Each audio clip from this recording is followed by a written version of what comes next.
They conquered England. 54 games, 123 goals. A Premier League title sealed with dominance. But what if I told you that was just the beginning? Last season, Liverpool unleashed chaos. But now they're building something far more dangerous. An attack not built around one man, but designed to destroy from every angle.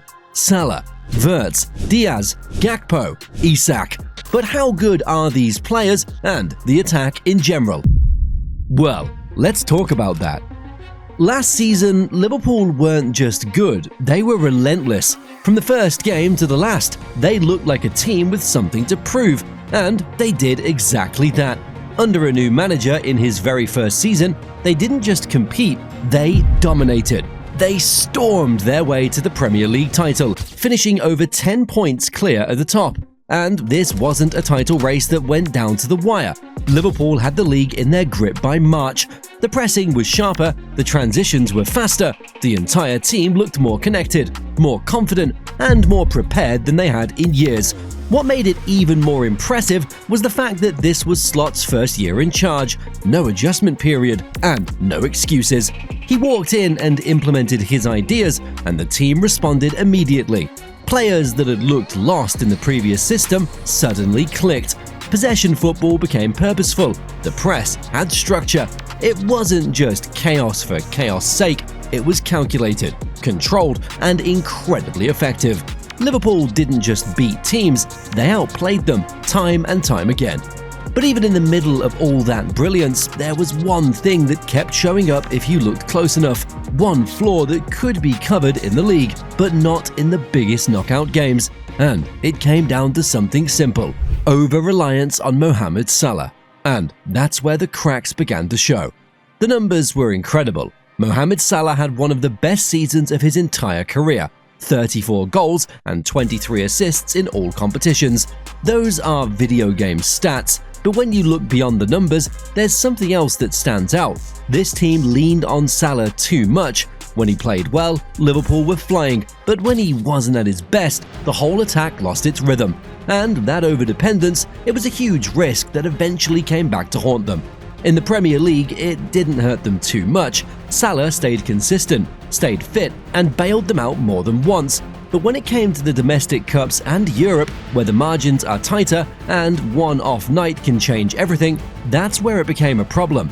In the FA Cup and Carabao Cup, Salah didn't hit his usual levels, and you could see how the team struggled.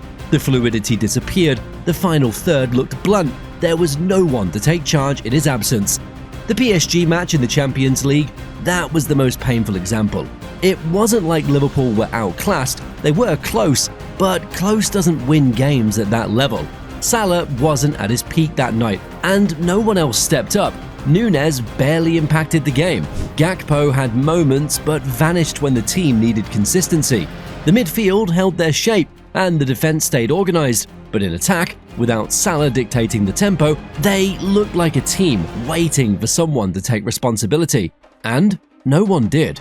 That's the danger of relying too much on one player, no matter how brilliant he is, because when that player has a dip, whether it's an injury, fatigue, or just an off day, the whole structure collapses.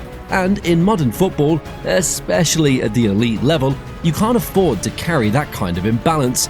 That's exactly why this summer, Liverpool aren't just tweaking the squad, they're rebuilding the attack, not to replace Salah, but to support him, so that when he's not firing, others are ready to take over. And the transformation, it starts from the left. But before we continue, please hit the like and subscribe buttons below. It really helps push the channel out there. Thank you. Now, back to the video. If there's one area that needed fixing last season, it was that left wing. It just didn't deliver at the level Liverpool needed. Let's start with Luis Diaz. Now, on the surface, 17 goals across 50 games, it doesn't sound like a disaster. But once you strip that down and look at where he played, the concern becomes obvious. Salah, and Luis Diaz is there, but Diaz started 30 games as a left winger, and in those matches, he scored just 6 goals. That's not just underwhelming, it's alarming for a team competing for every major trophy. You expect your left winger, especially at a club like Liverpool, to bring either goals or creativity on a consistent basis. Diaz had flashes, yes. He pressed well, worked hard, and gave energy. But that's not enough anymore. You can't build a system around flashes. You need an end product. And when he was tasked with being a goal threat or playmaker, he didn't consistently deliver either. It was just too easy for opponents to shut that side down. Now, let's talk about Cody Gakpo. He was rotated into that left side quite a bit. 42 appearances from that position, 18 goals, 7 assists. At first glance, that looks much better than Diaz, but again, consistency was the issue. Gakpo had periods where he looked like he was about to explode, good movement, solid finishing, and smart positioning. And then, suddenly, he'd go missing for 4 or 5 games. The team couldn't build attacking momentum from that wing because they never knew what they were going to get. One match he looks like the solution, the next he'd disconnect from the game. This kind of inconsistency isn't just a numbers problem, it's a tactical issue. When your left wing becomes unreliable, it forces the team to funnel everything through the right or through central overloads. That makes you unpredictable. Opponents can plan for that. You saw it happen against some of the top sides. They pressed the left side just enough to cut it off, then overloaded Salah's side with numbers and shut the system down. Liverpool needs more than just a winger who might turn up. They need someone who can own that role. A player who, even when not scoring, is still creating, still moving the game forward, still dragging defenders out of shape. And that's why this next move is so important. Because Liverpool aren't just trying to upgrade the left wing, they're looking to transform it. And that transformation, it could come in the form of Florian Wirtz. Florian Wirtz might not be the obvious solution to Liverpool's left wing problem, but that's exactly what makes him so dangerous in that role. Most people see him as a central playmaker, a classic number 10. And yes, that's where he's operated for most of his career so far. But what makes Wirtz special is that he's not bound by traditional positions. He's not a system player. He makes systems better. And in this Liverpool setup, the left wing isn't just a wide position anymore. It's a creative zone. A space where Liverpool needs someone who can cut in, combine, dictate tempo, and create openings. That's Wirtz to the core. The midfield slot used last season, McAllister, Gravenberch, Szoboszlai, it just worked. Balanced, technical, and hard-working. And frankly, there's no need to disrupt that triangle. What they need is someone who can bridge that midfield to the attack, especially from the left channel. Wirtz fits that perfectly. He doesn't just stay wide and hug the touchline, he drifts inside and takes up those awkward in-between spaces that defenders hate to deal with. He pulls players out of shape and he forces the game to move around him. When it comes to decision-making in the final third, there are very few players at his age doing it better. He sees passes early, he times his movements into the box, he knows when to slow it down and when to speed it up. That intelligence is exactly what Liverpool needs on that left flank, a player who can take control without being predictable. And it's not like he lacks the physical tools either. He's quick, agile, and surprisingly strong in duels. He can press, carry the ball under pressure, and most importantly, he's not afraid to take responsibility. In a side like Liverpool, where the standard is excellence every week, you need that kind of personality. You need a player who can show up in the 70th minute of a tight match and make that one pass that opens the game. That's Wirtz. Putting him on the left doesn't mean that Liverpool loses a central playmaker. It means they gain one in a completely different area of the pitch. It means Salah doesn't have to drop deep as often. It means the midfield can stay compact and organised. It means defences now have two sides to worry about, not just the right. That balance can change the entire rhythm of this team. And if Liverpool manage to land Wirtz and deploy him properly on that left side, it won't just fix a weakness, it could become a weapon. But while the left wing is being redefined, the right wing already has its king. There's nothing to fix on the right wing. That side of the pitch belongs to Mohamed Salah, and last season, he reminded everyone exactly why. 34 goals, 23 assists. Those numbers aren't just good, they're historic. And what made them even more impressive was how complete his game looked. Salah wasn't just scoring from cut-ins or running into space behind the defense. He was creating, combining, and controlling the tempo from that right side. It felt like he evolved from a finisher into a fully rounded attacking leader. We've always known Salah could score goals. That's never been in doubt. But last season, there was a calmness and clarity in his decision-making that pushed him into a different category. He picked his moments, he played with intelligence, his positioning was elite. There was no wastefulness. He wasn't forcing shots, he was placing them.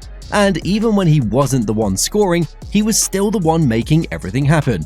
The link-ups with Szoboszlai, the overlaps with Bradley and Trent, the way he manipulated space. He controlled the game from the wing like a conductor. Physically, he looks sharper than ever. The explosiveness is still there, but now it's measured. He's not sprinting into every space, he's choosing the right moments, saving his energy, maximizing his impact. That's how you stay at the top in your 30s. That's how you deliver this kind of season after being at the club for 7 years. What Salah is doing right now isn't normal. It's elite level adaptation. And the crazy part is, there's no sign of him slowing down. If anything, it feels like he's still got another gear, with more support around him. With players like Wirtz potentially easing the creative burden, Salah might even surpass what he did last season, because now he won't have to do everything, and that makes him even more dangerous. But while Salah's right side is locked and elite, Liverpool still has a question to answer in the centre. The striker position. Once the heart of this attack was shaky all last season. And if they really want to build a front line that can dominate at every level, that's the next piece they need to fix. The striker position was Liverpool's biggest question mark last season, and in a team that won the Premier League, that says a lot, because while everything else clicked, the midfield structure, the press, the wide play, Liverpool still didn't have that one reliable presence through the middle, and that cost them, especially in games where the margins were tight and someone just needed to take charge in the box. Now, if there's one player most fans trusted to fill that role, it was Diogo Jota. His finishing, his pressing, his positioning. He's got the tools, but the problem was simple: injuries. Jota played just 1,832 minutes across all competitions last season. That's less than half of Salah's game time. It's a massive gap. When Jota was on the pitch, you could feel the difference. He made smart runs, dropped into pockets, and offered that poacher's instinct that none of the other forwards really had. But Liverpool just couldn't count on him. Every time he found a rhythm, another setback would pull him out of the side. Also, if you haven't already, don't forget to like this video and subscribe to our channel for exciting videos every week. Then there's Darwin Núñez. He had the full backing of the fanbase early on. But let's be honest, he didn't deliver when it mattered. He wasn't Slot's first choice, and even in moments where he was given starts, his performances didn't justify the trust. Yes, he scored some goals, yes, he had energy, but the lack of composure in front of goal, the poor decision-making, the erratic movement, it made the attack unstable. It's one thing to be unpredictable, it's another to be unreliable. And Darwin, more often than not, was the latter. That's why if Liverpool wants to take this team to the next level, not just compete domestically, but dominate in Europe, they need a striker who can offer consistency, intelligence, and quality in the final third. And the player that fits that profile perfectly? Alexander Isak. Alexander Isak is the kind of striker who doesn't just fit into a system, he elevates it. And for a team like Liverpool, that's exactly what they need. We're not talking about a pure poacher who waits in the box or a chaotic runner who presses everything and hopes for a lucky bounce. Isak brings control, creativity, and goals all in one package. And last season, playing for a Newcastle side that wasn't nearly as fluid as Liverpool, he still managed 27 goals and 6 assists in 42 games. That's a serious output. But it's not just the numbers, it's the way he plays. Isak is smooth on the ball. He's got this rare calmness in tight spaces. He doesn't rush decisions. He doesn't panic under pressure. He can drop deep like a false nine, link play, draw defenders out of shape, and then arrive in the box at the perfect moment. That intelligence, that's something Liverpool's current forwards, apart from maybe Jota, just haven't shown enough of. In Slot's system, that's gold, because this isn't a setup where the striker just waits for chances. The central forward is a connector, someone who helps stretch the pitch when needed, but also helps compress it in attacking phases. Isak's movement is perfect for that. He knows when to drift wide, when to pull centre-backs out of position, and when to drag a fullback with him to open space for Salah or Wirtz. His understanding of space is one of the best in Europe right now. And then there's his finishing. Left foot, right foot, inside the box, outside, it's clean, clinical, and composed. He doesn't just hit and hope, he places, he picks his spot. That kind of precision in front of the goal is something Liverpool sorely lacked through the middle of last season. Because when it mattered, whether it was Darwin scuffing a one-on-one or the box being too crowded for Gakpo, Liverpool didn't have that killer edge through the centre. Now, imagine Isak in this Liverpool team. Imagine him receiving passes from Wirtz, playing 1-2s with Salah, and drifting into pockets to pull a defender out for Szoboszlai to crash the box. He'd thrive in that structure. The chances would come, the space would be there, and with his efficiency, he could easily hit 30+ goals on this side. And more than just goals, he'd give Liverpool something they didn't have last season: certainty. With a front line that includes a fluid creator like Wirtz, a world-class finisher like Salah, and a striker like Isak who can do both roles while leading the line, Liverpool's attack becomes a complete unit. But that's not even the full picture yet, because there's still more talent waiting in the wings. So now, just look at what Liverpool have. Wirtz is on the left bringing creativity and control. Salah on the right is still world-class and more complete than ever. Isak through the middle, calm, clinical, and built for slot system. And behind them, depth. Diaz, Gakpo, Jota, Nunes, and Chiesa. That's not an attack, it's an arsenal. Last season, Liverpool leaned too heavily on one man. Next season, they'll be coming at you from everywhere. This isn't just a good attack, it's a terrifying one. But what do you think? Is this attack terrifying? Well, let me know in the comments, and don't forget to subscribe to the channel and check out our last video on the Barcelona attack. Thank you.